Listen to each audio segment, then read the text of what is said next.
Bonsoir à tous, bienvenue, vous êtes dans Info Politique.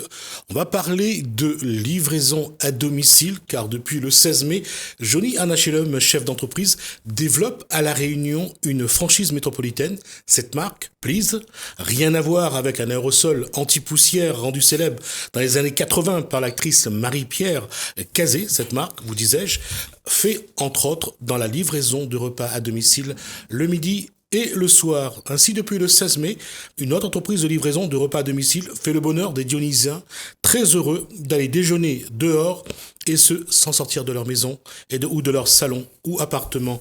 Ce soir, nous allons tenter de mieux cerner les inconvénients et les avantages d'un tel service pour la restauration traditionnelle et aussi pour la restauration rapide. Et pour ce faire, nous recevons bien sûr Johnny Anachelum, représentant de la franchise Please à La Réunion. Bonsoir. Bonsoir. Et Alicia Ayano, patronne d'une entreprise au rayon de soleil, et je ne me suis pas trompé, je crois, qui est donc une entreprise de service à la personne. Bonsoir Alicia Ayano. Bonsoir monsieur. Alors, pourquoi et comment la livraison de repas à domicile a de l'avenir, alors qu'il y a quelques années, la livraison des courses proposée par une enseigne de la grande distribution a fait un vrai flop.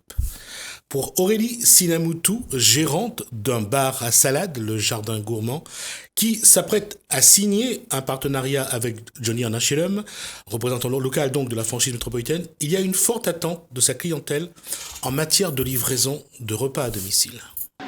Qu'est-ce qui explique cet objectif ou cette envie d'être sur l'application Please? Alors pour moi, ce serait l'opportunité d'offrir aux clients qui ne peuvent pas se déplacer, soit parce qu'ils n'ont pas le moment ou très peu de temps pour déjeuner, de les offrir à la salade, mais directement dans leur bureau. Aujourd'hui, est-ce qu'il y a déjà une demande de certains de demander si vous livrez? Oui, j'ai une très forte demande depuis qu'on a ouvert en 2015, à savoir si on fait la livraison, pas seulement dans la zone de la Technopole, aussi des gens qui sont à Sainte-Clotilde ou Mofia, pour savoir si on livre, mais malheureusement pour l'instant on ne le fait pas encore. Comment ça va se passer avec Please? À quel moment vous allez commencer à livrer? Alors écoutez, on est en train de travailler dessus, j'ai rencontré la personne il n'y a pas longtemps, donc on travaille dessus, j'espère le faire très vite pour pouvoir satisfaire une demande qui est là depuis un petit moment. Il y a une demande qui est particulière, c'est ceux qui sont végétariens, ceux qui cherchent qui ne mangent pas de viande. Et ça, je crois que ça va être la livraison va être une vraie opportunité pour eux et une bonne peut-être pour vous. Écoutez, nous on est un bar à salade, donc c'est vrai qu'on ne propose pas que de la viande. Donc l'avantage qu'on a nous, c'est que pouvoir composer sa salade, la personne elle met vraiment ce qu'elle veut dedans. Donc on éjecte le poulet et on met que des légumes frais. Selon vous, la livraison va augmenter le prix des produits des commandes finalement? Écoutez, on essaie de travailler dessus là aujourd'hui pour essayer de ne pas faire flamber les prix parce que c'est pas mon but. Mon but c'est vraiment de répondre à une demande de personnes qui sont en recherche de livraison.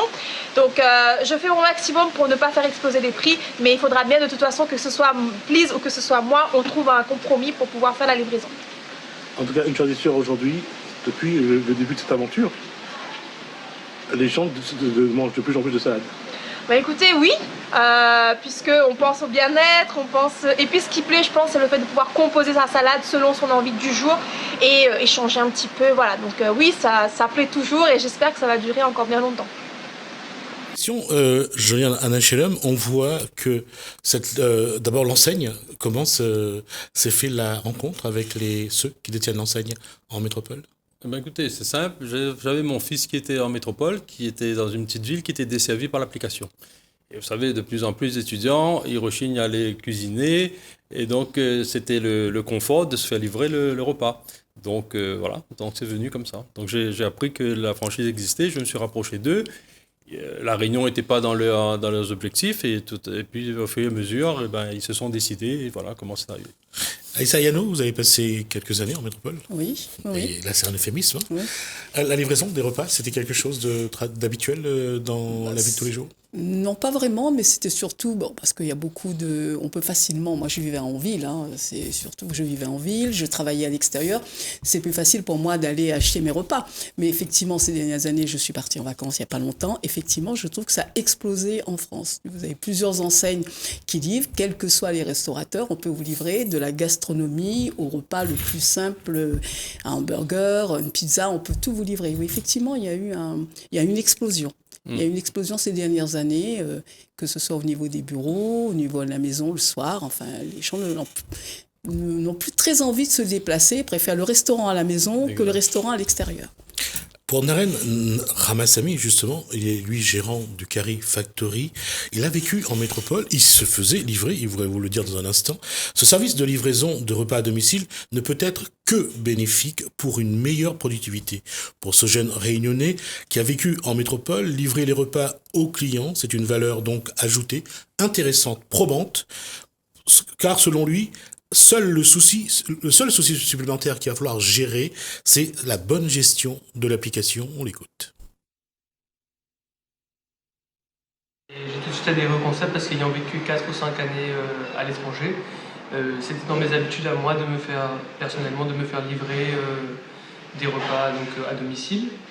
Avec ce genre d'application, donc exactement le même schéma de fonctionnement, avec tous les détails et la facilité et le côté pratique. Voilà. Alors, quoi cette application, donc la livraison, a apporté comme travail supplémentaire dans la cuisine? Dans la cuisine. La restauration. Alors, dans la restauration, à proprement dit, aucun travail supplémentaire, si ce n'est une rigueur dans la maintenance en fait de l'application, donc au quotidien, ajouter les menus en temps et en heure, les ingrédients, les allergènes, les prix et en fait voilà les disponibilités. Donc quand un produit est épuisé, remettre juste ce côté logistique, mais pas vraiment d'un côté travail. On n'a pas plus de travail ou moins de travail. Voilà. Est-ce que le restaurateur se soucie justement du conditionnement des repas à livrer par ce système? Alors, c'est un souci, c'est le principal enjeu pour nous, c'est de transmettre correctement l'image du restaurant, donc chez le client. On sait que grâce à la franchise et au soutien de Please, le transport sera acheminé, le produit sera acheminé correctement, dans les meilleurs délais. Donc ça, c'est vraiment déjà pour nous un souci en moins à se faire. On sait que c'est leur métier de gérer ça. À nous, notre métier, c'est de gérer vraiment donc, l'emballage du produit, le respect de la commande, donc très important.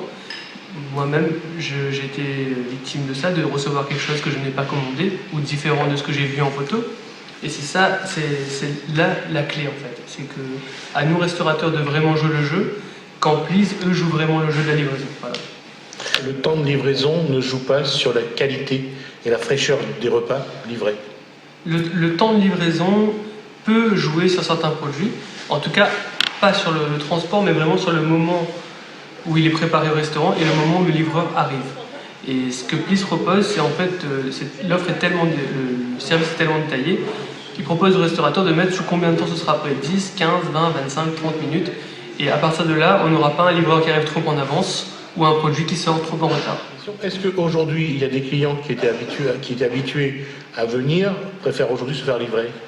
Effectivement, on a ce genre de configuration et on a aussi l'inverse, on a aussi de nouveaux clients qui découvrent le restaurant via l'application. Voilà. Et nous aussi, ici, à la question « faites-vous de la livraison ?», on répond automatiquement « oui » via Please et on incite en fait les gens à télécharger l'application sur place, à les aider, donc à répondre au téléphone, les guider, parce que c'est vrai que c'est pas évident pour tout le monde au début, le fait que ce soit une application. Pour certains, c'est un avantage, donc pour tous les jeunes qui ont des smartphones, et pour une autre génération, ça peut vite être un frein, en fait, le fait d'avoir une application et tout, ils sont encore habitués au téléphone, et voilà, donc c'est à nous aussi de faire un gros travail d'éducation et de formation auprès des clients, pour qu'un jour, ils puissent vraiment être à l'aise. Est-ce que le fait qu'aujourd'hui, il y a la possibilité d'être livré, est-ce qu'il y a une augmentation de la fréquentation? On enregistre une augmentation, forcément, parce qu'un client qui veut être livré, c'est pas forcément un client qu'on aurait eu en temps normal. Donc c'est toujours un plus pour le restaurant. Et s'ils sont satisfaits, c'est un double plus, donc c'est récurrent. Et souvent, il y a même des gens qui commandent tous les jours. Hein. Voilà.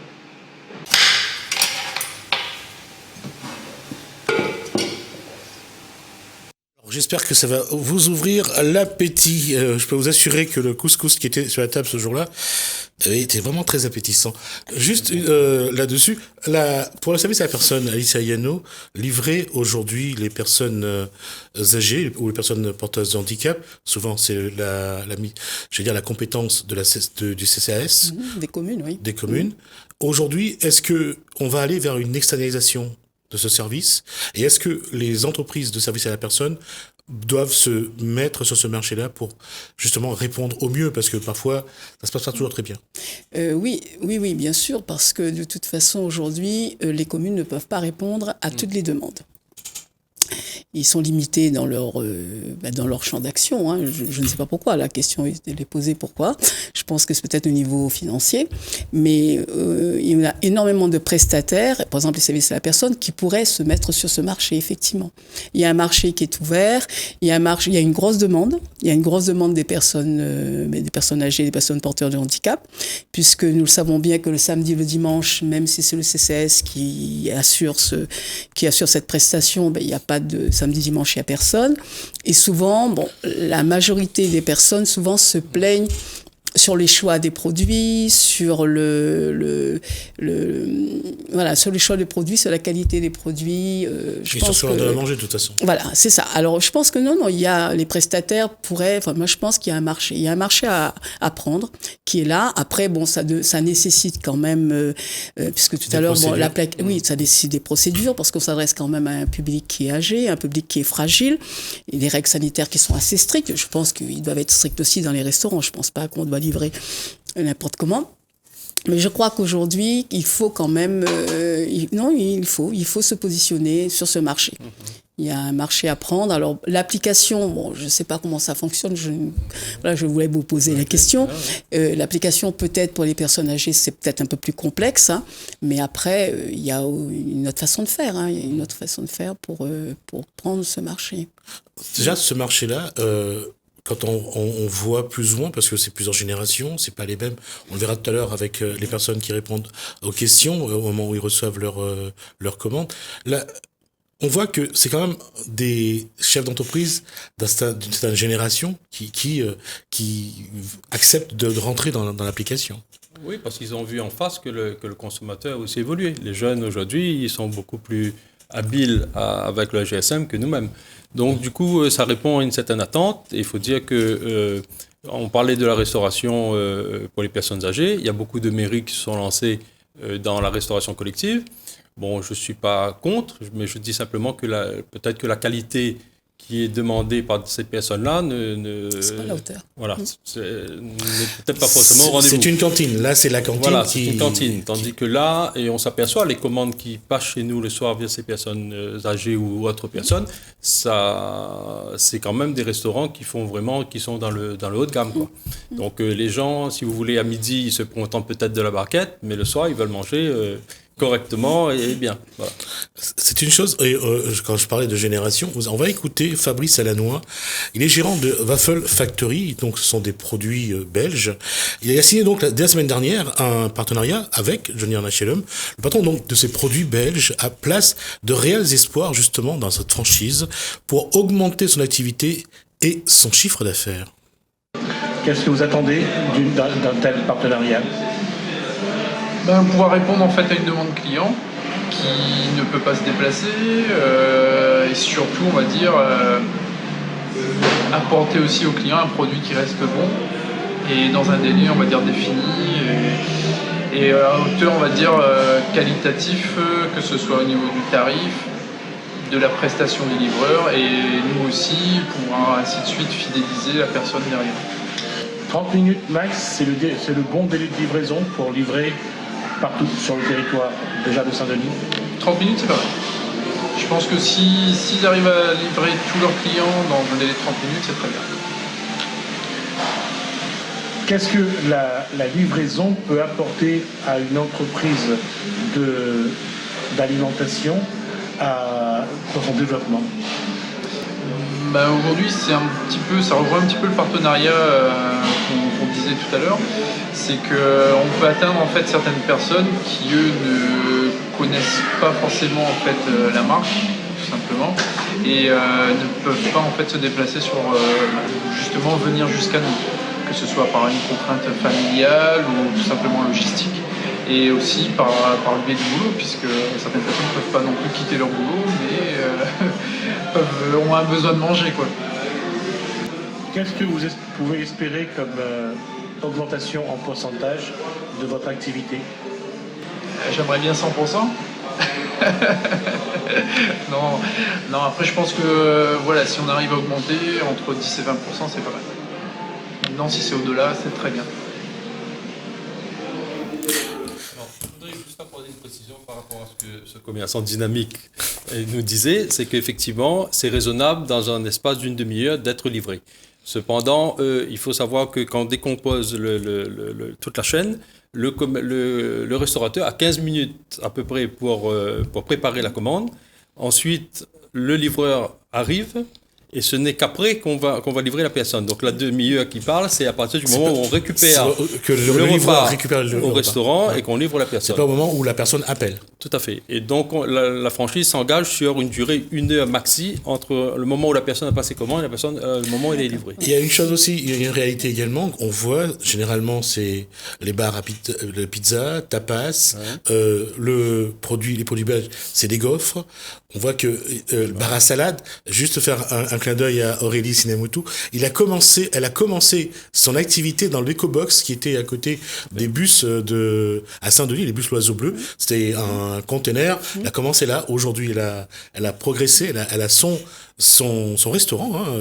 Et les gens sortent viennent de tous les endroits pour prendre une salade et composer leur salade. C'est pour montrer que quelque part, ça part d'une idée et derrière après, il y a quand même tout un public qui répond. Et oui. Alors, je voulais dire, parce qu'on parlait d'Aurélie Sinamutu, il faut dire que la franchise propose 2 types de livraison. La livraison immédiate, la personne commande et on lui livre le repas commandé. Ensuite, il y a ce qu'on appelle la tournée. Les personnes commandent, mettons, avant 10 heures pour être livrées pour midi. Et Aurélie Sinamutu, elle s'inscrit dans le second. D'accord. Dans le second, c'est-à-dire qu'elle n'a pas le temps entre midi et 2 de préparer tout ce qui est emporté ou à livrer.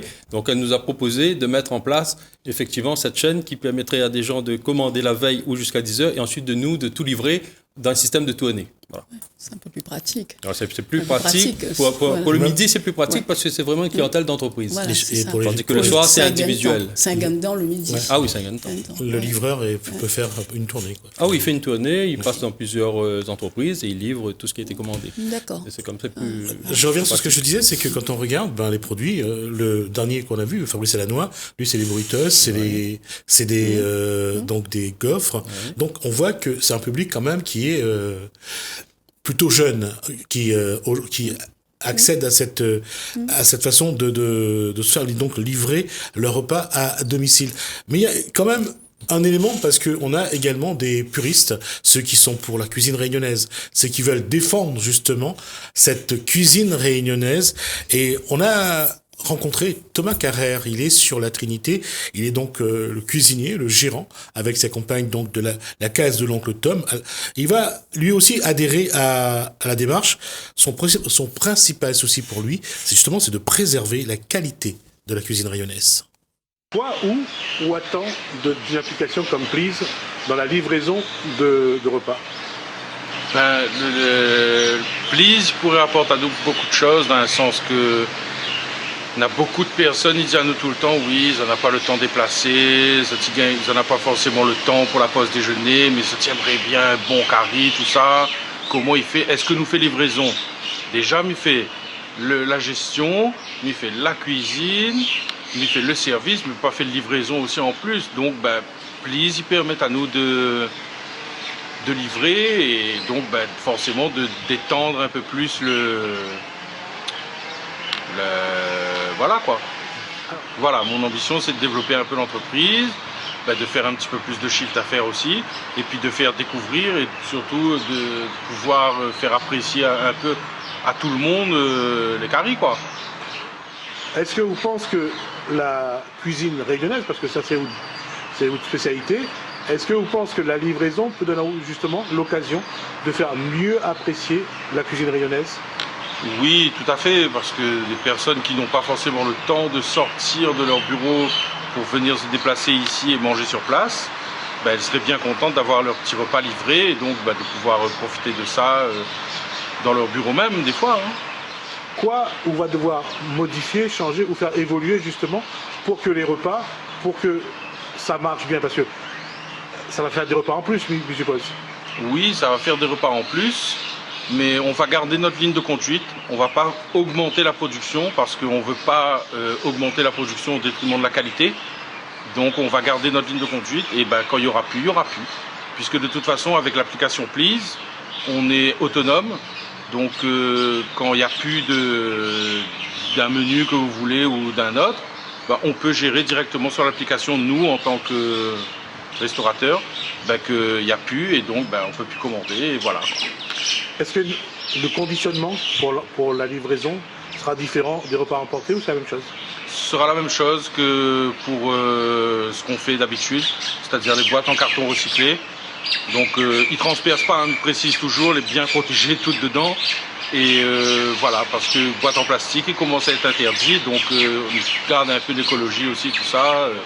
Et donc nous la trouve déjà un contenant qui peut contenir le riz, le curry, la salade crudité, le piment et le grain, et tout avec compris, quoi. On a écouté Thomas Carrère. Là, c'est c'est maintenir la qualité de son produit. Ce jour-là, il y avait, entre autres, sur son menu, curry à pâte de cochon. Et les gens se déplacent pour ça. Je veux dire que il faudra garantir aussi cette qualité-là. On disait tout à l'heure que les gens ne veulent plus cuisiner, mais par contre, manger un bon petit plat créole, ça, tout le monde est pour. Et là, c'était l'exemple, c'est le contre-exemple de ce qu'on a vu tout à l'heure, c'est que cette personne-là, elle ne veut pas aller sur la tournée, elle veut véritablement que chaque personne commande effectivement son plat, le vrai plat créole typique, et il ne veut pas aller sur la quantité, il veut aller plutôt sur la qualité. C'est un choix et on le respecte. Et voilà, ça revient au prestataire finalement de sauvegarder pendant tout le trajet. C'est à vous que ça revient, au niveau sanitaire et tout. Mais tous, vous allez voir, leur préoccupation, c'est qu'effectivement, comme il l'a dit M. Ramassamy tout à l'heure, Ramassamy Narendra, il l'a dit, à lui tout ce qui est cuisine, mais à nous vraiment, à nous d'assumer cette charge de la livraison.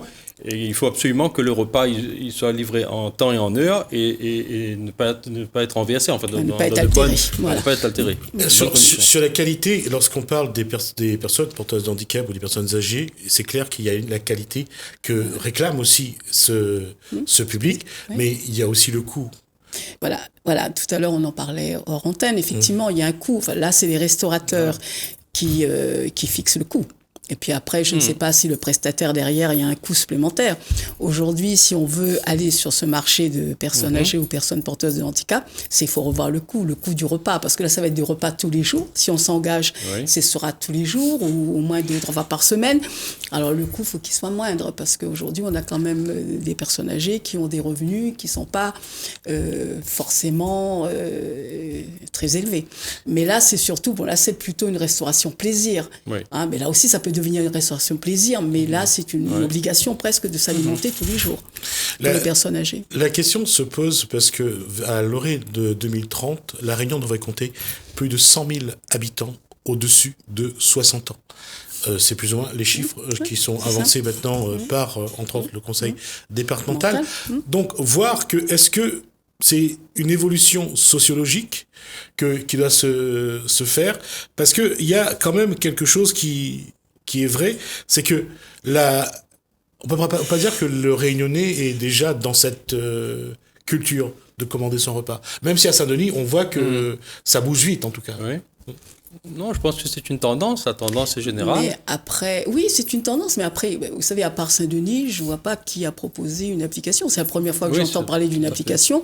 Je pense que la demande est là, mais après, il faut quand même la satisfaire. Il faut quand même parce que notre territoire n'est pas assez maillé. Je ne sais pas comment ça se passe pour vous. Il faut quand même qu'il y ait une facilité. Par exemple, si je veux commander à Saint-Denis pour être livré à Saint-Benoît, là, ça va poser la question de la distance, chose qui ne se pose pas ailleurs. En région parisienne, c'est beaucoup plus rapide. Là, je pense qu'il y a une réflexion à mener par rapport à ça. C'est un peu différent, mais on y vient de toute façon, puisque, regardez, vous savez, tous les dimanches, les gens sont à l'extérieur pour acheter leur poulet grillé, parce qu'ils ne peuvent pas faire autrement. Je pense que s'il y avait une autre proposition qui arriverait, elle sera acceptée. mais parce que la proposition, elle n'est pas là. Alors, on a posé la question finalement aux livreurs, on leur a demandé un petit peu comment était l'accueil des clients, justement pour voir un petit peu s'ils étaient contents, si c'était un accueil enthousiaste. Je vous propose d'écouter donc les livreurs eux-mêmes. Depuis le 16 mai, comment les gens accueillent les livreurs ? Ils sont très très surpris de me voir arriver en vélo parce que ils n'ont pas l'habitude qu'on vienne les livrer avec ce moyen de locomotion et surtout ils trouvent bizarre que j'arrive vite et avec ce moyen de transport. Les gens sont contents de vous voir quand vous arrivez ? Oui, la plupart des gens sont assez contents et je reçois même beaucoup de pourboires. Quel est l'accueil des clients pour vous ? Comment les gens y reçoivent vous ? Les gens, la plupart des gens que me reçoivent, franchement, les super étaient sympathiques. Même si des fois m'y appellent pour prévenir qu'il y a un petit retard ou tout ça. Comment dire ça ? Ils mettent à moi bien en fait. Et du coup, c'est ça m'aime bien. Et en fait, m'y prévient le client, vous dit que il y aura un petit retard sur cette commande, mais il est compréhensif et il n'est pas là pour faire du DI en fin de compte. Donc voilà. Justement, sur l'application, les gens ils laissent des super commentaires et ils remercient les autres d'ailleurs. Et du coup, voilà quoi. Les gens, la plupart du temps, les satisfaits. Et jusqu'à présent, on me touche du bois, elle m'a jamais eu de mauvais retour. Ça, en tout cas, c'est vrai, sur l'application, les commentaires sont souvent dithyrambiques et les gens sont très contents. Les livreurs, là aussi, il faut quand même, on va quand même dire deux mots plutôt sur la fin de ces jeunes étudiants qui ont accepté de travailler 3 heures chaque nuit pour faire ces livraisons-là. Là, le public, en tout cas, dans tout ce qu'on a vu, montre un réel intérêt à cette façon de concevoir, à la rigueur, la restauration aujourd'hui. Oui, après ça participe aussi. Je voyais les livreurs, ils sont motivés, ils sont contents de faire ce qu'ils font. La plupart, ils ont un parcours assez chaotique, ou sinon c'est leur premier... vous travaillez c'est le premier pied à l'étrier. Sauf pour la demoiselle, là, elle travaillait déjà auparavant. Elle a déjà un bon CV. Elle a déjà un bon CV. Mais d'autres, par contre, n'ont jamais eu l'occasion de travailler. Aujourd'hui, ils sont dans un statut de salarié. Ils vont certainement muter ou évoluer vers un statut d'auto-entrepreneur. Et à ce moment, ils seront à leur compte et c'est eux qui définiront le créneau horaire sur lequel ils veulent travailler. Ils seront libres. Et je pense que ça, c'est assez motivant. C'est une saine émulation pour l'ensemble des livreurs. On va justement revenir sur l'emploi après. Là, on va d'abord écouter 4 clients que l'on a pu interroger, voir lorsque leur petit sachet, leur sac arrive avec ce qu'il y a dedans et voir un petit peu comment ils apprécient le service proposé. Comment vous trouvez ce service de livraison ? C'est la première fois que j'essaie et ils sont assez rapides, donc ça va. Comment ? Vous avez souvent recours au service de livraison ? Juste pour les pizzas. Pas manger alors. D'accord. Et le coût, ça vous paraît raisonnable ? Oui, parce que c'est les mêmes prix qu'en magasin. Il y a juste, c'est mieux que les autres services qu'ils nous proposent. C'est assez rapide et voilà, quand pour les soirs on n'a pas envie de faire à manger, ça dépanne. Le prix vous va ? Après c'est vrai que c'est un peu plus cher avec la livraison, mais de temps en temps, voilà, pour se faire plaisir, pourquoi pas. Super, c'est rapide, il évite à nous déplacer, donc on s'en travaille comment les super. Oui, généralement sur le soir, oui, je suis parti, éviter de manger. Le côté prix, ça va, pour le nombre de mamans, ça dure, je trouve que ça va. Donc, c'est super. Comment vous avez connu cette application-là ? Sur Facebook, sur le Facebook de Tacos. Et vous faire livrer à manger, c'est quelque chose que vous faites habituellement ? Oui, tout le temps. D'accord. Et là, comment vous trouvez ? On n'a pas encore goûté, mais on va goûter ça tout de suite. Mais c'est super, oui. C'est rapide, Et la question pour le prix, ça va ? Ça va, c'était un petit peu cher, mais c'est la livraison de toute façon. C'était parti du truc, quoi. On ne pourra pas dire qu'il n'y a pas des sourires. Et c'est quand même paradoxal, je veux dire, quelque part, c'est que les livreurs vont quand même rentrer un petit peu dans l'intimité des gens. La première qui a accueilli Annabelle Melbrook a été quand même en pyjama Hello Kitty, quoi. Donc, je trouve ça aussi, ça établit des liens qui qui reste assez drôle et elle était surprise de voir la caméra, mais bon, j'ai quand même posé la question. Et on arrive, on est à la moitié de l'émission. Là, ça, c'est une réalité, c'est de l'enthousiasme, mais également, à côté, on parle de cette évolution de notre société, que la Réunion se mette à la livraison. C'est quelque chose qui peut changer la donne quelque part, qui peut amener autre chose, une autre vision de l'emploi, une autre vision de l'activité, travailler différemment. Non, je pense que dans le domaine de la livraison au particulier, je pense que le champ est vraiment large, quoi. L'avantage avec Please, contrairement aux autres franchises qui existent en métropole, Uber Eats, Deliveroo, c'est que cette franchise-là ne fait pas que pour les métiers de bouche. Elle fait aussi, par exemple, pour les fruits et légumes. D'ailleurs, il y a une évolution chez nous. D'ici le mois prochain, vous aurez la parapharmacie, vous aurez le bureau de tabac, vous aurez l'épicerie, enfin, vous aurez tout ce qui peut être livré. Tout à l'éventail, quoi. Et on sent bien que les gens... ensuite, il faut pas se cacher. On a un gros problème d'embouteillage, de trafic, etc. Et ça participe aussi au succès qu'on rencontre avec ce genre d'application. Ce sont des nouveaux métiers, finalement. Ce sont des nouveaux métiers. Mais l'intérêt, c'est que ça ne demande pas vraiment de diplôme pour ceux qui livrent. Mais après, ça permet vraiment, véritablement, à quelqu'un qui a eu... qui sent avoir vraiment de diplôme, vu qu'il a un bon comportement, qu'il a une bonne tenue, à ce moment, il peut tout à fait le faire. Et puis le travail n'est pas réglementé de la même façon, ce n'est pas les mêmes habitudes. On ne rentre pas à 7h du matin ou à 7h30 du matin pour finir à 16h. Là, on change les créneaux. Et c'est pour ça que je parle d'évolution. Et quand on parle d'évolution, justement, puisqu'on parlait d'explorer de nouvelles, déjà d'autres secteurs d'activité, livrer les petits déjeuners, par exemple, c'est déjà commencé. On a posé cette question donc à Ginette Paris de la pâtisserie du même nom. Elle livre déjà des viennoiseries, des jus de fruits, des petits déjeuners à domicile. On a fait un petit sondage pour les clients pour savoir si demain vous allez être livré ou pas. Oui, les clients sont très satisfaits par rapport que le week-end surtout, ça évite de sortir. En fait, Please, c'est une facilité et en même temps, c'est pour nous en tant que commerçants, en tant que clients aussi, c'est suivre l'évolution. Tout le monde va être amené à faire de la vente en ligne et tout. Donc oui, c'est la facilité, on va dire, pour tout le monde. Ce serait une première à la Réunion qu'aujourd'hui une pâtisserie y livre des petits déjeuners le matin? Je pense, oui. Oui, c'est une première. Mais oui, c'est bien. Pour tout le monde, c'est bien. Même que les bureaux maintenant, quand ils font des réunions et tout, s'ils n'ont pas de... Bon, quoique maintenant les bureaux sont équipés, on va dire, mais maintenant ils sont contents par rapport, ils ont tout ce qui s'appelle les viennoiseries, les boissons chaudes, il y a des jus et tout, donc il y a des formules de petits déjeuners, donc pourquoi pas en profiter, hein? Aujourd'hui, les pâtisseries sont aussi mises au snacking, les sandwichs, les petits pâtés, Aujourd'hui, il y a une possibilité aussi de dire que le midi, on peut livrer des repas aux entreprises. Voilà, tout à fait. Pour les gens qui restent au bureau, donc c'est une facilité de pouvoir manger sur place, d'être livré, d'avoir des trucs chauds, que ce soit au restaurant ou en pâtisserie, hein, d'avoir le dessert, le repas. Donc c'est quand même un gain de temps, on va dire. Est-ce que avec un réseau de livraison, est-ce que justement les commandes augmentent? Oui, déjà, la semaine c'est un peu plus lent encore. Les gens travaillent donc ils ne pensent pas forcément, mais le week-end, oui, le samedi, le dimanche. Quoique maintenant les bureaux aussi, hein, ils font quand même pas mal d'apéros, ils font des départs. Donc mine de rien, oui, ils sont contents d'avoir ce service-là. Ça, c'est quelque chose qui est assez surprenant, de livrer le matin des petits déjeuners. Quelqu'un qui se lève, qui appelle. Son petit déjeuner, oui, les temps changent, le monde change, la Réunion est obligée de suivre. Tout à fait. Ouais.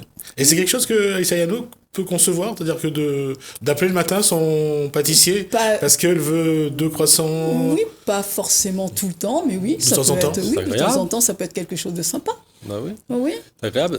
D'ailleurs, on a commencé à faire le petit déjeuner que le samedi matin, le dimanche matin. Voilà, c'est ça. Très vite, on s'est aperçu qu'il y avait une demande pour tous les autres jours de la semaine. C'est pas autant que le week-end, mais il y en a quand même. Elle parlait de bureaux, de petits déjeuners qui sont organisés par les entreprises, et c'est le cas. Donc on a dû revoir un peu notre positionnement et permettre à cette boulangerie de livrer les petits déjeuners le matin.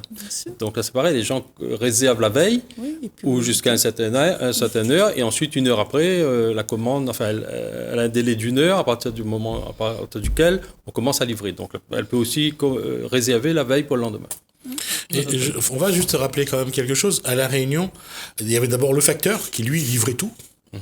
Il amenait même votre facture d'eau à l'époque et payait même votre facture d'eau pour vous, pas avec son argent, avec le vôtre. Et il y avait aussi le fait que les fleurs sont livrées. Il y a eu des entreprises qui livraient des courriers, des colis. C'est une chose.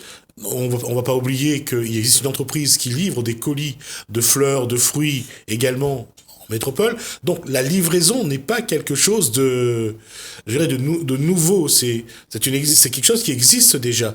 La seule chose qu'il fallait se poser la question, c'est de savoir quel est l'intérêt de le faire et dans quel cadre. Parce qu'il y a une chose qui est vraie également à Saint-Denis, c'est venir manger à Saint-Denis. Il y a des moments, quand on arrive dans l'embouteillage, on n'a plus faim, quoi. On a vite envie de retourner. Une place pour se garer, oui, surtout. Oui, surtout ça. C'est surtout ça. C'est pas évident de trouver une place pour se garer. Vous trouvez que le restaurant est déjà fermé parfois. Voilà. Et ça, d'ailleurs, avec le métro à Paris, avec la circulation à Paris, pour ceux qui ont vécu à Paris, savent que il vaut mieux se faire livrer. C'est beaucoup plus, quand on a faim, c'est beaucoup plus intéressant. Ah oui. Non, mais c'est pareil. Je dirais pas que Saint-Denis c'est Paris, mais quand vous arrivez à midi, c'est pas évident de se garer, de trouver une place, etc. Non, c'est pas évident. C'est vraiment confortable de se faire livrer votre repas. Et c'est vrai que on évite tous ces aléas, ces montées de nerfs, de crises de nerfs. Puis d'autant plus toute la semaine, parfois on est dans les embouteillages. Ouais. Alors imaginez samedi, dimanche, vous voulez ressortir, vous êtes dans le même état d'esprit. Je pense que les gens, ils ont besoin d'un peu de confort et ce service apporte le confort. Qu'est-ce qui explique que finalement la métropole, surtout les Parisiens, ont adopté d'abord cette méthode-là par rapport à ceux de La Réunion parce que ceux qui ont été en métropole ont découvert la méthode et ici, pour eux, c'est nous. C'est la solution. Non, c'est la solution. Ici, ça se faisait. Disons que la personne, elle commandait, elle venait elle-même chercher son repas et elle repartait. Là, aujourd'hui, c'est plus confortable. Vous êtes chez vous, vous commandez sur votre téléphone, vous êtes livré. Voilà, c'est vraiment un confort. On va écouter Julie Paris. Elle est la belle-fille, bien sûr, de Chez Paris, mais surtout, elle est cliente à ce commerce. Et La Réunion, selon elle, doit rattraper son retard sur la métropole en matière de livraison à domicile. Livrer aujourd'hui des pâtisseries, c'est quelque chose que vous connaissez déjà ? Oui, je connais déjà dans le sens où personnellement je suis cliente. C'est vrai que c'est assez aventureux puisqu'on n'a pas l'habitude. Et je pense que les gens vont s'y mettre au fur et à mesure et ça va ouvrir de nouvelles portes, surtout comparé à la métropole, parce que c'est des services qui sont renommés en métropole. Et ici, je vois que les gens ont du mal à s'y mettre. Et j'espère que ça va faciliter beaucoup de choses, surtout aux entreprises, ça va ouvrir de nouvelles portes et faciliter la vie des gens. Cette livraison qui a commencé déjà ici, ça veut dire que quelque part aussi, c'est ouvrir de nouveaux chemins, voir que l'entreprise peut évoluer différemment ? Ah oui, tout à fait. Ça va ouvrir de nouvelles portes parce que les gens, des fois, forcément, ils ne veulent pas forcément se déplacer et ils connaissent, la plupart du temps, c'est des clients qui connaissent un peu le restaurant ou la pâtisserie, qui sont déjà clients. Et ils savent au niveau qualité, ils savent à quoi s'attendre, donc pourquoi se déplacer si on peut se faire livrer chez soi, il n'y a pas de souci. Ou en tant qu'individu, on a recours déjà aux livraisons pour votre Oui, souvent. Par exemple, quoi vous fait livrer par exemple ? C'est plutôt des fast-food. Voilà, la nourriture rapide et efficace, rapide à se faire livrer. Fast-food, hamburger, pizza, des fois restaurant japonais, des sushis, voilà, tout ce qu'on aime.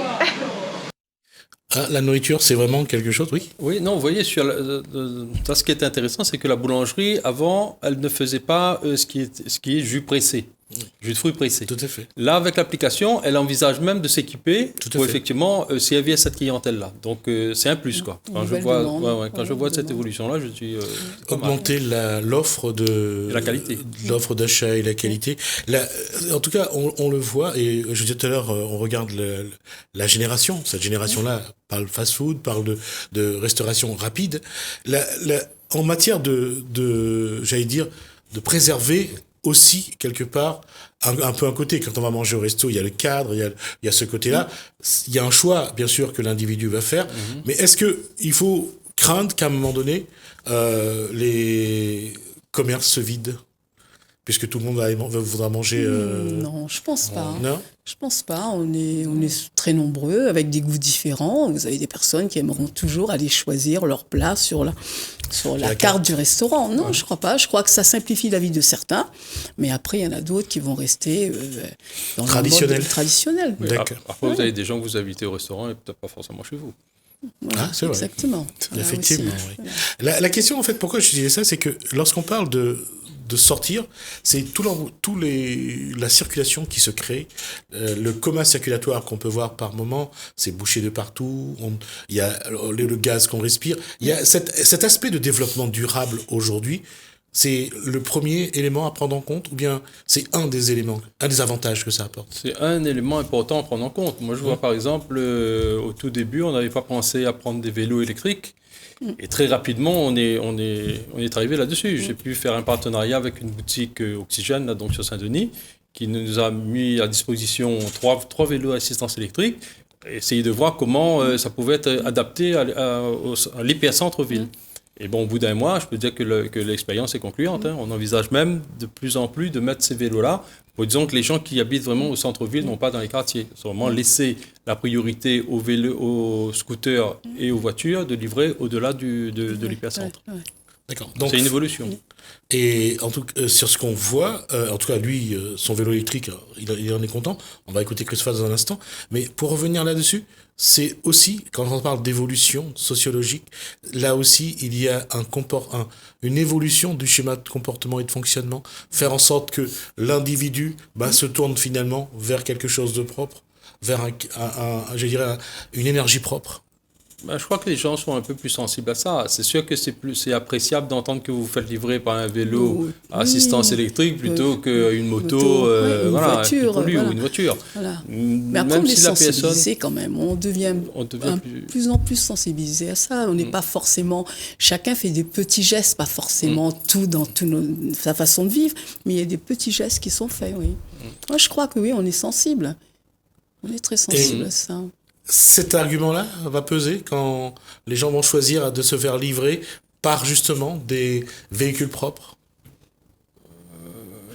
Je pense que je veux dire peut-être quelque chose qui n'est pas fondé, mais dans l'affichage, dire que vous faites livrer avec un vélo électrique plutôt qu'un scooter ou une voiture, c'est quand même parlant parce que c'est dans l'évolution. C'est comme aujourd'hui, les gens préfèrent être livrés plutôt que de venir en ville. C'est pareil. Les gens, si vous leur posez la question, ils préfèrent être livrés par une voiture propre ou une voiture ou une moto ou un vélo propre plutôt qu'une voiture qui pollue. Donc ça part du bon sens. Ce qui veut dire que dans cette évolution, dans l'évolution de ce partenariat avec la marque, la franchise métropolitaine, demain, on peut penser à une moto électrique, on peut penser à une voiture électrique ou hybride? Oui, il y a des partenariats qui se tissent également. Je vois par exemple sur le Vélib, la mairie de Saint-Denis a lancé un appel d'offres sur le Vélib à Saint-Denis. Naturellement, on y a concouru. Bon, je ne connais pas le résultat, mais ça veut dire qu'il y a une tendance, effectivement, à vouloir utiliser ce mode de déplacement. Donc, c'est intéressant. Quand je l'ai remonté à la franchise, ils ont trouvé ça l'idée intéressante, jusqu'à investir, si vous voulez, dans la logistique, ces vélos qui sont mis à disposition demain des livreurs pour pouvoir livrer. Quelle est la démarche de la mairie de Saint-Denis sur ces Vélib? C'est une idée qu'ils avaient depuis longtemps. Ils ont sorti une consultation qu'on a répondu. Je pense que c'est aussi dans pour louer des vélos ou bien... Oui, c'est de mettre à disposition de la population de Saint-Denis des vélos pour leur permettre de faire des courses en centre-ville ou d'aller faire les papiers administratifs, aussi, de pouvoir peut-être se garer de manière un peu plus loin, de ne pas avoir à payer autant en place de parking et de prendre un vélo pour pouvoir les acheter. D'alléger un peu la circulation, c'est pas une mauvaise chose aussi. Pour la santé, en tout cas, c'est pour la santé, c'est une bonne chose. Ouais. Mais alors, je vais revenir sur ce que j'ai dit tout à l'heure, sur les étudiants qui sont les premiers livreurs, donc, et qui ne trouvent que des avantages à ce service à la personne. On a interrogé Christopher Lichardi, que vous avez vu tout à l'heure, livreur en vélo donc électrique, et il nous parle, lui, de développement durable. Ça fait combien de jours que vous faites ça déjà? Ça doit faire 3 semaines que j'ai commencé le travail, c'est-à-dire le 16 mai. Comment ça se passe? Franchement, j'en découvre tous les jours et j'aime bien mon travail. Je trouve que c'est assez simple et surtout le concept de le faire en vélo, c'est nouveau à La Réunion, quoi. L'avantage du vélo électrique, c'est quoi? Parce que ça consomme pas, ça pollue pas et surtout ça fait du sport en même temps, quoi. C'est facile de circuler à vélo dans Saint-Denis après 18h? C'est beaucoup plus facile de circuler en vélo, surtout dans les heures de pointe, qu'une voiture ou même une moto, parce que je peux passer dans les endroits où eux, ils peuvent pas forcément. Du coup, moi, mes livraisons elles sont plus rapides, mais plus courtes. Quelles sont les difficultés pour rouler en vélo dans Saint-Denis, surtout de rouler en vélo électrique? Les difficultés, ce serait plus dans les côtes comme le Pierre, la distance où vraiment ça monte, mais vu qu'il y a une assistance électrique, ça va, je trouve pas trop d'inconvénients à rouler avec un vélo. Pas d'inconvénients à rouler avec un vélo, en tout cas ça correspond à plus ou moins à ce qui a été dit. Il faut aussi quelque part que au-delà de l'appel d'offres de la mairie de Saint-Denis, il faudrait que la Réunion aussi se lance un petit peu plus dans ce mode de déplacement, enfin au moins sur un centre-ville. Sur un territoire limité. Pas entre Saint-Suzanne et Saint-Denis, parce que je pense que ça va être difficile. Sur un territoire limité, oui, ouais. Moi je crois que oui. Oui, pour se déplacer au moins dans le centre-ville, pour dégorger un peu tout ce centre, toutes les villes. Hein. Il n'y a pas que Saint-Denis, vous prenez n'importe quelle ville, vous y allez, le centre-ville, souvent, c'est engorgé. Non, je pense que c'est une bonne idée. Je pense qu'elle devrait être reprise par les autres communes, oui. Je pense que d'autres communes peut-être y pensent, hein, peut-être qu'on n'est pas au courant, mais bon, non, ce serait une bonne chose. Comment, justement, rentabiliser ce mode de développement, parce que le vélo ne coûte pas non plus trop bon marché. Et puis, il faut soit si demain, celui qui décrochera le marché de location de vélos électriques dans Saint-Denis, il faudra quand même rentabiliser l'investissement. Écoutez, j'ai fait le calcul, hein. La moindre livraison chez nous, le livreur, même s'il fait une livraison à 100 mètres, il est payé 2,50 €. Quand vous multipliez 2,50 € par 25 jours, vous êtes à peu près 60 €. C'est ce que coûte par mois la location d'un vélo. C'est une location vente. Si vous faites sur 2 ans, un vélo coûte à peu près 1 200, 1 400 €. Si vous faites une livraison par jour, vous rentabilisez, vous remboursez votre vélo. D'accord. Et ça, c'est quand on regarde, en tout cas, ça rentre dans la stratégie de développement de tout ce qui concerne la livraison à domicile. Écoutez, moi, de toute façon, quand quelqu'un s'adresse à moi, un livreur qui n'est pas forcément équipé, je lui propose systématiquement de prendre un vélo. Et donc, on est en train de réfléchir avec ce partenaire pour faire en sorte que ces personnes-là puissent avoir accès à un financement qui soit mensualisé et voilà, qui leur permette, à concurrence d'une livraison par jour, d'avoir leur propre vélo. Donc il s'agit pour Johnny Anachelum, donc de développer finalement que chaque livreur devient son propre patron, il crée sa petite structure avec son vélo, avec son mode de déplacement. Oui. C'est ça la démarche. En plus avec le système d'auto-entrepreneur, vous travaillez quand vous le voulez. Si quelqu'un veut se mettre pendant 10 heures, il veut travailler du matin jusqu'au soir pendant 2 jours et rester à la maison le reste du temps, il peut le faire. Si quelqu'un veut faire que le soir, je pense aux étudiants, ils veuvent travailler que le soir parce que la journée, ils font des études et le soir, ils ont un peu de temps, ils veulent se mettre à la livraison. Je vous ai dit, hein, s'ils prennent un vélo, c'est 2,50 € par jour, ils le font. Mais malheureusement, ce statut n'arrange pas tout le monde. Alors, maintenant, vient là pour le problème réglementaire. C'est ce que j'allais vous dire, c'est une libéralisation de la prestation. Oui, non, ça va au-delà. J'ai eu l'occasion de discuter avec des étudiants. Ceux qui sont boissiers, cela pose énormément de problèmes parce qu'ils risquent d'avoir leur boisse coupée. Ceux qui ne sont pas boissiers le peuvent encore, mais ceux qui sont boissiers ne peuvent pas le faire. Après, il y a aussi le problème de ceux qui sont rattachés à la famille, ceux qui ne sont pas rattachés. Enfin, ça nécessite... Chaque cas est un cas. Mais rien n'est fait pour qu'effectivement quelqu'un puisse se mettre à son... Voilà. Oui, mais même se mettre à son compte de vouloir travailler. Et en fait, ici, on privilégie tout ce qui est social, tout ce qui est accompagnement social, et rien n'est fait pour accompagner ceux qui veulent se lancer dans une activité économique. Mais après, il y a quand même un facteur qui entre en ligne de compte. Ça veut dire qu'aujourd'hui, nous avons des cotisations qui tombent. C'est ça surtout. Oui. Je veux dire, s'il y avait un allègement de toutes ces cotisations qui arrivent, ce serait plus intéressant. Par exemple, un boursier qui se dit, moi, j'ai bien envie d'être être auto-entrepreneur, vous verrez bien qu'au bout de 3 mois, on va lui couper sa bourse, alors qu'il aura fait pas plus que sa bourse.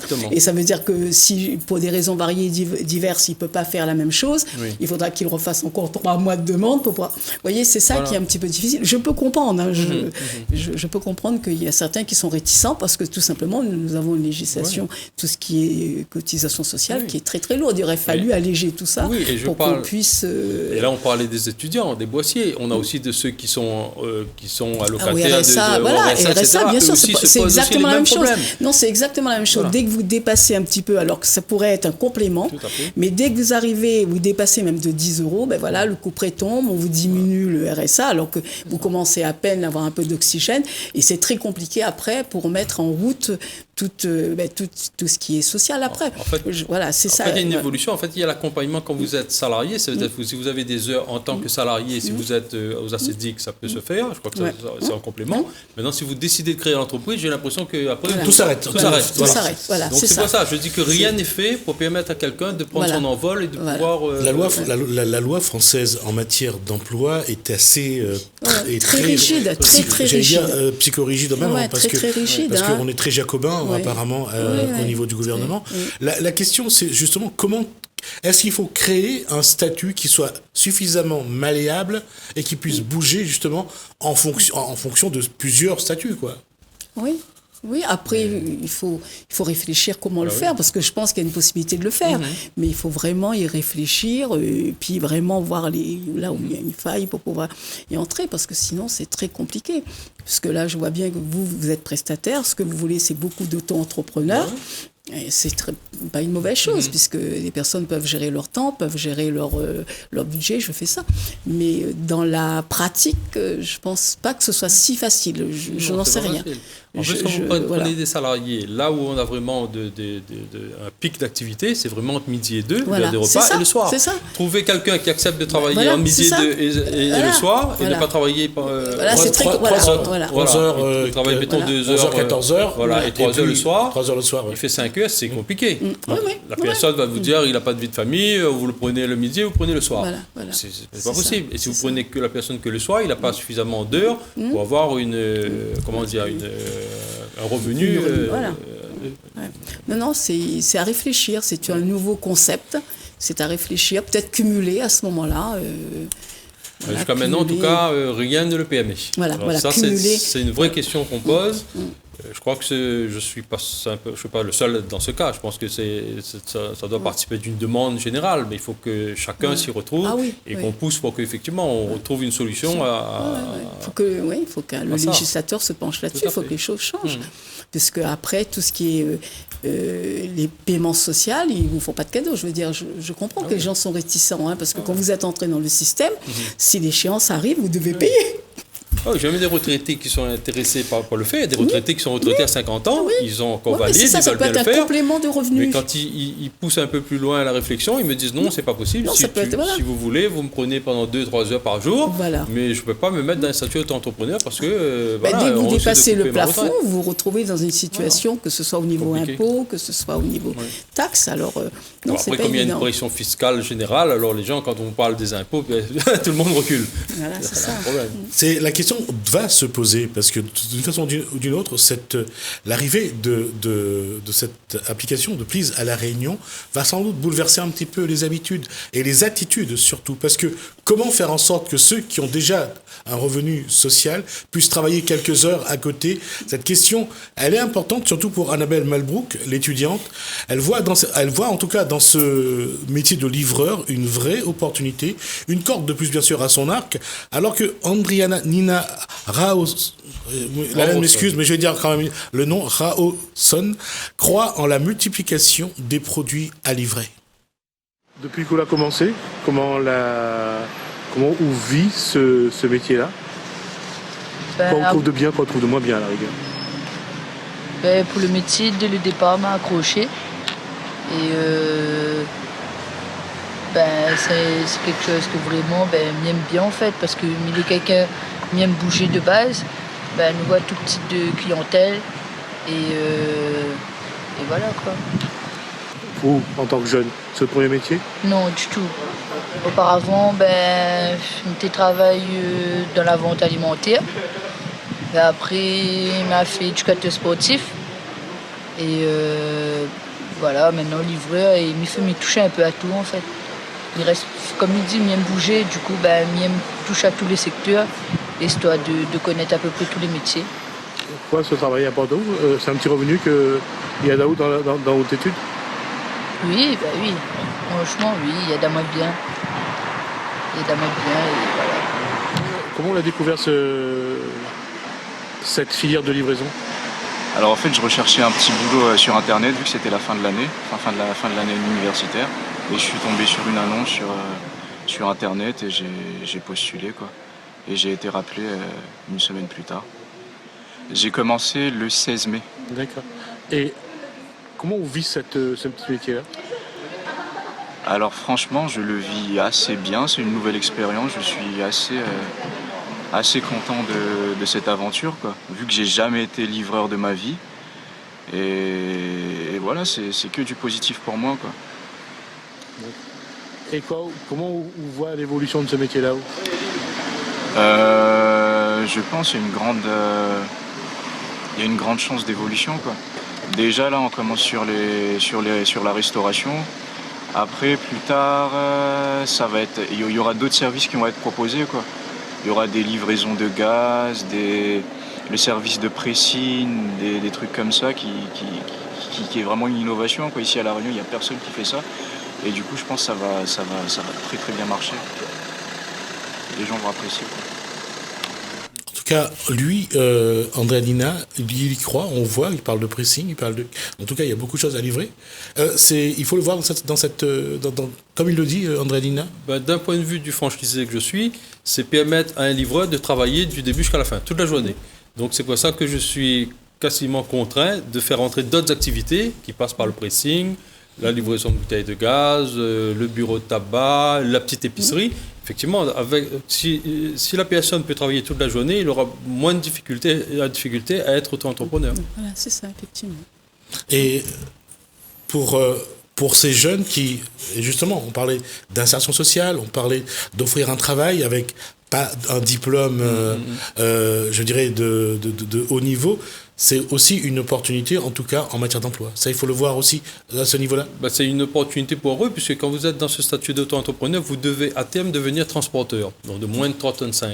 Ça nous oblige, à moi, de mettre en place une formation pour qu'ils évoluent vers ce statut de transporteur. Donc il y aura un accompagnement en quelque sorte pour qu'à terme, ils puissent être vraiment chefs d'entreprise et en même temps avoir un statut de transporteur. Puis être autonome. Donc aujourd'hui, ils sont que coursiers. Être autonome. Oui, mais ça peut être une bonne chose. Et cette perspective-là, elle est déjà inscrite dans la démarche de la stratégie d'entreprise? Tout à fait. C'est déjà inscrit. De toute façon, quand vous faites ce métier de livreur, vous devez à terme, même pas à terme, il y a une tolérance, mais vous devez être dans ce statut de transporteur. Donc nous, on est obligé de les accompagner parce qu'au bout d'un certain temps, l'ADL va vous tomber dessus et vous dire voilà, vous embauchez des gens qui ne sont pas transporteurs. Donc voilà, donc on est obligé de les amener jusqu'à ce stade-là de transporteur à terme. Il nous reste 2 minutes. Il y a de la formation. Il y a de la formation, oui. On doit mettre en place cette formation-là. Okay. Fimo et Cassès, c'est ça? Non, transporteur à l'ADL, vous êtes dans la catégorie de moins de 3,5 tonnes. D'accord. C'est eux qui, un peu comme les transporteurs routiers, quoi. Voilà. Eux, ils sont dans un peu plus, le diplôme est un peu plus important, puisque vous conduisez des camions, vous faites vos livraisons en camion. Là, c'est simplement avec des véhicules de moins de 3,5 tonnes, des fourgonnettes, quoi. D'accord. Il nous reste 1 minute et demie avant de conclure. Ce premier bilan, qu'est-ce qu'on peut dire? Non, moi en tout cas, je trouve ça intéressant parce que ça répondait à une demande, donc je ne peux pas dire que je ne suis pas satisfait. Le plus important pour moi, c'est de trouver un cadre pour permettre à ces livreurs de travailler tranquillement et de permettre à un plus grand nombre d'accéder à ça. Parce que vraiment, c'est une chance aussi, c'est parce que des gens qui n'ont pas forcément de diplôme, qui ont fait des erreurs de parcours, ils peuvent se retrouver là, et c'est vraiment une seconde chance. Et je pense que chacun en est conscient, dans ce que vous avez vu, les livreurs, ils sont bien conscients que là, on leur met le pied à l'étrier, et voilà, ils ont une reconnaissance, parce que quand les gens vous disent qu'ils reçoivent des pourboires, c'est que les gens sont satisfaits de ce qu'ils font, eux-mêmes sont étonnés. Donc, je pense que, voilà. Livrer, c'est-à-dire que partir vers les personnes âgées, parfois isolées, parfois abandonnées, personnes handicapées également. Un livreur, ça peut être quelqu'un qui aussi peut débarquer. Ah bien sûr, non, mais comme je vous le disais tout à l'heure, non, c'est un secteur qui est en pleine expansion, la personne âgée, et c'est un secteur qui a besoin justement de ce genre de prestations.